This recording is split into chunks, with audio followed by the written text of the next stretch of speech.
Of course, the reason you guys are all joining us today is for our speaker. So we are joined live in Banff National Park, not in an office somewhere, in the park by the mountains by Caroline Hedin. So she's an educator there.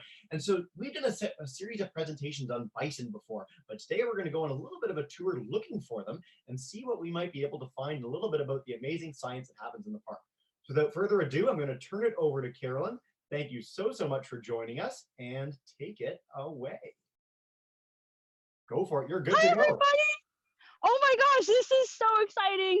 Thank you all for being here. We are really pumped about today. It's going to be a very special journey. So my name is Caroline Hedin. I am a conservation educator with Parks Canada right here in Banff National Park. And I'm right in front of Cascade Mountain. And today we're standing on the traditional territory of the Treaty 6, 7, and 8 First Nations. For thousands of years, they've had a very special relationship with this very place. So we thank them so greatly for sharing the land with us today. And today we're coming to you live from Banff National Park. And give me a wave if you have been to Banff National Park or any national park before. Tons of waves, all the waves. Yay! Well, definitely come visit us. Banff National Park is Canada's very first national park, but it's not the last. We're part of a system of 48 national parks all across the country. If Jesse, you can pull up a map of that for a second so everyone can see. Yeah, give me two quick seconds and I will bring that up for you guys. All right, let me share my screen, and our map of all the parks in Canada is right here, guys. Hopefully you guys can all see that. And we're located in Banff right under that red circle in the Rocky Mountains here in Alberta. So hi to everyone visiting from the States today. So here in Parks Canada, we have a very special job to protect these beautiful places and all of the creatures that call it home. And today we're going to be talking about one very special creature, the bison. And Jesse, if you can pull up a picture of bison so we all know what we're talking about, because we are going to be following in the hoof steps of bison today. All right, let's bring that up and give me two quick seconds. There we go. Oh, awesome. There we go. And this is actually part 2 of our 2-part series about the return of bison to Banff National Park. If you missed part 1, you can go and stream that on the Explore YouTube channel afterwards. But the Sparks Notes version is that bison, like the ones you see in this picture, roamed this very place for 10,000 years. But 150 years ago, they disappeared and they very nearly went extinct. So we knew that we needed to bring them back. And last year we did. So Parks Canada released wild bison into the backcountry right here in Banff. So today we're gonna learn about why that is so important. We're gonna go into the field and see the kind of data that our scientists are collecting in the backcountry to monitor the herd and their impact on the ecosystem. So keep your eyes peeled, buckle up, and let's go into the field and see what signs of bison we can find, and maybe we'll get lucky and we'll actually get to see wild bison in their natural habitat. You guys ready? We're ready. Let's do it. Okay, let's go.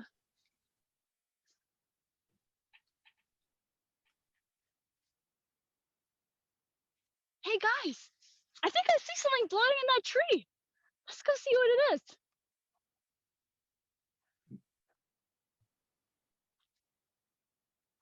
Oh my goodness, we found a sign of bison. You guys see this? Yeah, very cool. This is bison fur. So it's left here by a bison right on this branch here.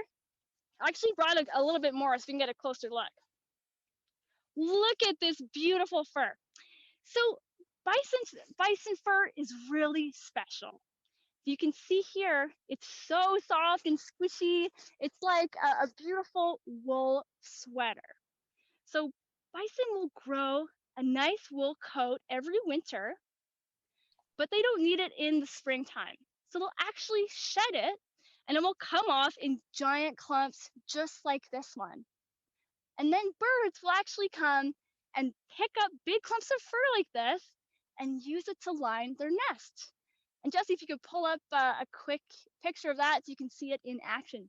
I sure can. Give me 2 quick seconds and we will get that up for you guys. Bird nest lining. Yep, perfect. And there we go. Share my screen. And so the cool thing about bison fur is that birds who grow up in a nest lined with bison fur are a lot more likely to grow up to be big birds. So you can see that bird there with a beak full of bison fur, and they'll weave that right into the nest. Pretty cool. So our scientists are actually studying the impact that the return of bison might have on bird populations here in Banff.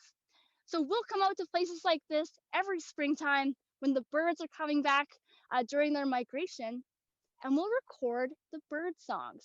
So we'll come back to the same places year after year. So we'll be able to see if there's a change in what birds we're seeing, or how many birds, or where they are. So over time, we can see if bringing back bison has helped bird populations. Pretty cool. So we'll leave this fur here. Hopefully another bird can find it. And let's go see what else we can find here. You guys ready? Let's go. ready. Let's do it. Hey, do you smell that? It smells like very earthy and kind of stinky, like poop. Do you guys smell that? I think it's maybe coming from over here. Where is that coming from? Do you guys smell that? There it is. Let's go see. We found our second sign of bison.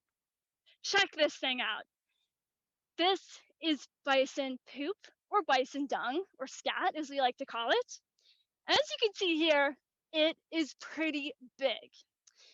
So like bison fur, bison dung is really special here on the landscape, because most other animals here in the mountains leave behind scat that's pretty small and dense and doesn't really have that much nutrients left.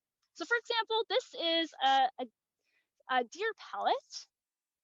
So as you can see, it's a lot smaller than that big bison dung, and it's pretty hard. So there's not a lot left in that one. But the bison dung is full of nutrients. So, or I'm not sure if you can see it through the camera, but we're already starting to see some beautiful new green grass pop up here.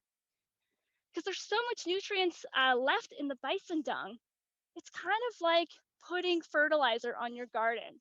So it releases so many nutrients back into the soil, which helps all this native grass grow. Another cool thing about bison dung is it's also like an insect hotel. So bugs will come lay their eggs inside of the poop. I know, it's pretty gross. And those baby bugs will grow up inside and emerge to become adults. And then they become food as part of the circle of life for other animals, like, again, birds or amphibians.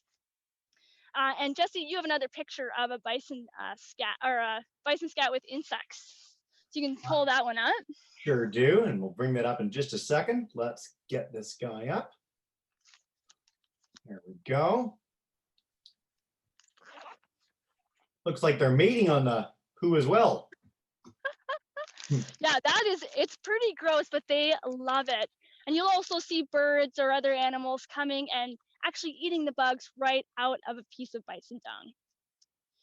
So something else that bison dung can tell us is what bison are eating. So when we find bison dung like this in the field, we'll actually collect a sample. And that will tell us the types of plants that bison have been eating in the wild. So we're going to go ahead and do that. We're going to take our collection bag and a glove because it's kind of gross. And we'll just get a little chunk of it here.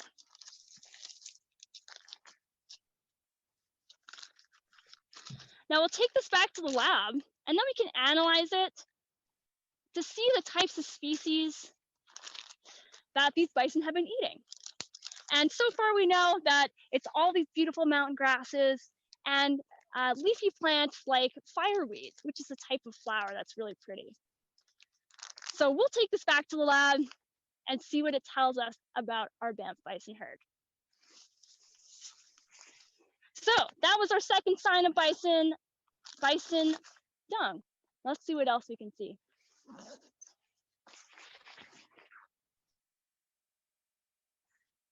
So when we're in the field looking for wildlife, a great way to find where they might be is to follow their pathways.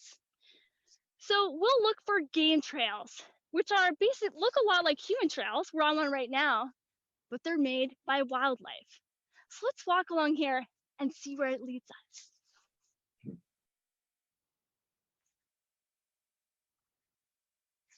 And as we're getting towards the end of a beautiful meadow like this, just take a look. This is great bison habitat. So when we get to an area like this, we'll start to look for another sign of bison, which is a bison rub tree.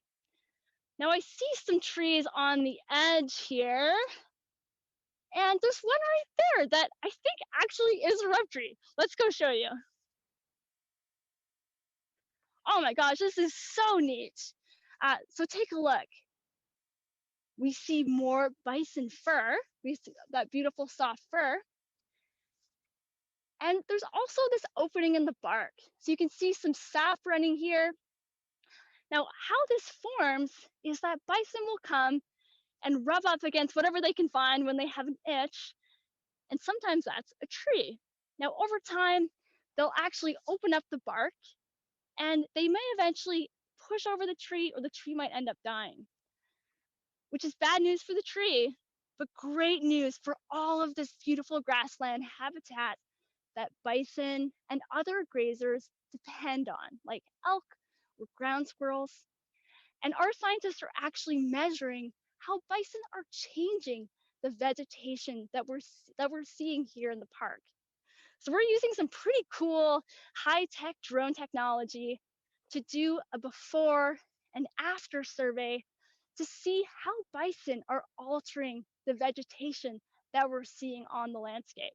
So stay tuned for that one. We'll be doing more surveys in the years to come. So our staff can't be in the field all the time looking for signs like that. So we also depend on a lot of remote tools to help us monitor the bison in their natural habitat. So I have something over here that I'd like you to get to see. This here is a remote camera. This is a tool that we often use in the backcountry to monitor wildlife and especially bison. So these will be left out here for several months, and the way that they work is we'll set them up in a place where we know wildlife are going to be traveling.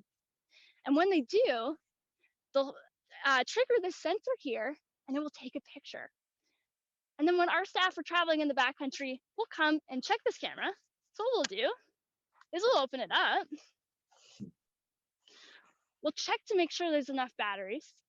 And most importantly, we'll actually change its memory card.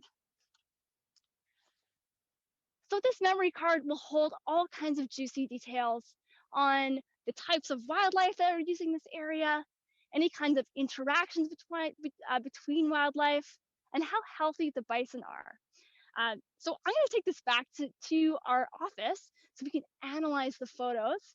And Jesse, I actually sent you another card from a different camera so you can see the types of photos that we get from a remote camera. You sure did. Let's get them up. All right. And here's a great one, bison at night we've got. And then our second picture, we've got bison walking through the fields over here. And finally, a whole herd of bison, one that looks like he's got or two that look like they have trackers around their necks. You might be able to tell us a little bit about those too. Very cool. Nice. So that gives us a behind the scenes look at our wildlife. Now, another remote tool we can use to track wildlife is something called telemetry. And Jesse pointed out those remote collars. It's connected to this device. So those are before we released the herd into the wild, we gave all of the adults GPS radio collars. So those actually help us track the bison in the wild. And the way that it works is kind of like a radio station. Each collar has its own channel. And using this device, when we're out in the field, we can actually tune in just like you would find the right music channel in your car. So we can tune into every single bison. And what we'll be looking for is kind of like a sonar sound, like beep, beep, beep. And that tells us that bison might be in the area. The louder it is, the closer they are. So because we've already seen scat, fur, and a rub tree, maybe there's bison around us. So let's fire this up and see if we hear anything. Very cool. Oh my gosh! You guys hear that? We sure do.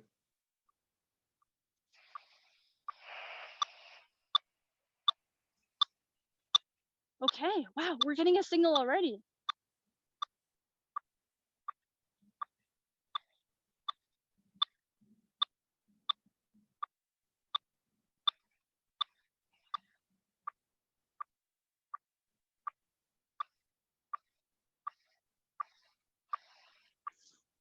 Oh my gosh, do you guys hear that? I think the signal's coming strongest just in front of us. So let's be really quiet because they actually sound like they might be pretty close. So I'm gonna just grab my binoculars so we can get a closer look without disturbing them.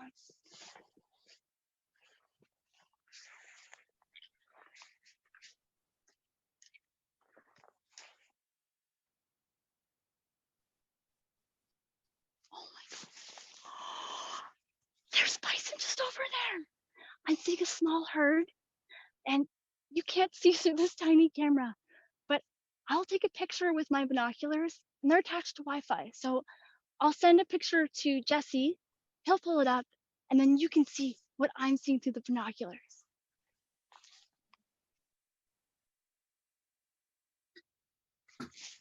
Jesse, did you get that? Yeah, let's get it up. Here we go, guys. Perfect. Very cool.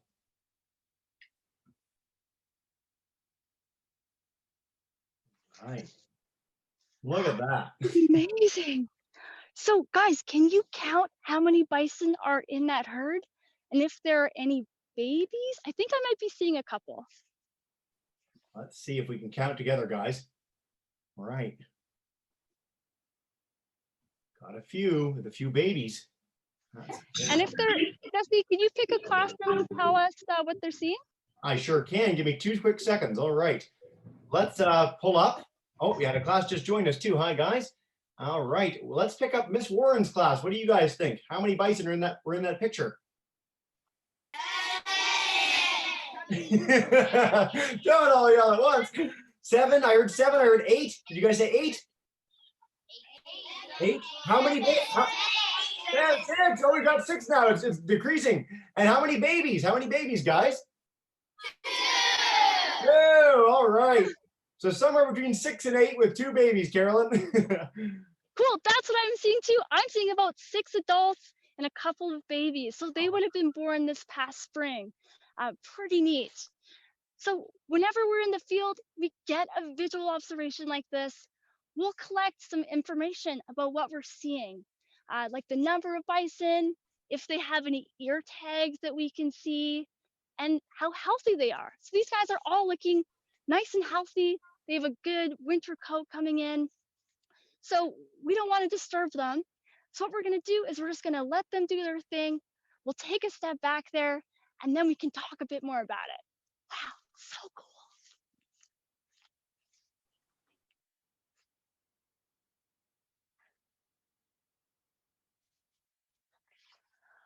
Oh my gosh, guys, that was so neat. That was really lucky. Uh, Really cool that we got to actually make some visual observations of the herd. So way to go. You're great scientists in training. So today we got to see some pretty neat things that are happening right here in Banff. We saw some signs of bison. We saw bison fur, bison dung, a bison rub tree, and we also saw some ways that we monitor the herd in the backcountry. So remote cameras and telemetry and visual observations. So that's some of the work that our scientists are doing right now to monitor bison as they return to the landscape as a keystone species. And that basically means that they are benefiting hundreds of other species around them by creating new habitats, by providing fur for birds, by releasing nutrients back into the soil, by increasing grassland habitat. So it just feels like we're on the edge of conservation as we see all of this unfolding like this ancient dance that would have happened here for thousands of years. So we're going to be studying that, and we invite you to learn along with us. So we have a challenge for all of you as we actually sent our scientists into the field with a camera to document their day-to-day of working with the bison. That's on our YouTube channel at Parks Canada. And our challenge for you guys is to watch all 5 of our 5-part web series. Each one's about 5 minutes long. Then pick your favorite one. You can share it on social media and tag us at BanffNP. Jesse will send this all out afterwards. I sure will. We'll get a scientist to get back to you with their favorite moment of working with the herd in the wild. So very, very cool. You can also follow us and the herd on Facebook and Twitter and YouTube. And we also have a blog that you can follow along to. The best way to find that is just to Google Banff Bison.